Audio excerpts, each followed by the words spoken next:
Have you ever felt like your life was written before you lived it? Like somewhere, in the silence beneath your thoughts, a story already exists.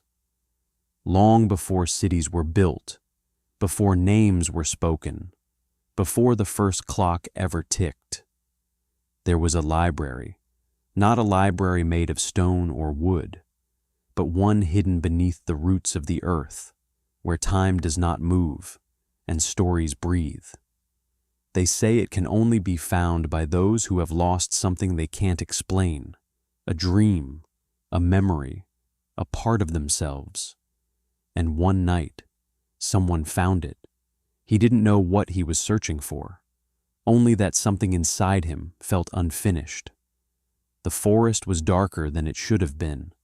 The wind did not make a sound. Even the stars seemed to be watching. Then he saw it, a staircase, carved into the earth, descending into a golden glow. Every step downward felt heavier, like he was walking into his own forgotten past. And at the bottom stood a door, tall, ancient, covered in symbols that shimmered like living fire. When he touched it, it opened without a sound. Inside, endless shelves spiraled upward into darkness. Books floated gently in the air. Whispers echoed, not loud enough to understand, but clear enough to feel. He walked between the shelves and realized something impossible. Every book had a name, not titles, names, millions of them. Every human who ever lived, every human who would live. And then he saw his. His hands trembled. The book was warm, like it had been waiting. When he opened it, the pages began turning by themselves. He saw his childhood, the moments he forgot, the choices he regretted, the love he never confessed, the risks he never took. But then, the pages kept turning, and they moved into the future. He saw a version of himself braver than he had ever imagined. He saw pain, but also growth. He saw loss, but also meaning.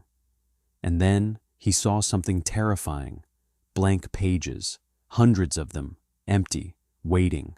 A whisper filled the air. Not everything is written. He realized something no one had ever told him. The library does not control your story. It records it. The past is ink. The future is still breath. The blank pages were not fate. They were permission. Permission to become. Permission to choose differently. Permission to rewrite fear into courage. When he closed the book, the shelves began to fade. The whispers softened. The golden light dimmed. He climbed the staircase again. But when he stepped back into the forest, the world felt different, lighter, as if reality itself had shifted.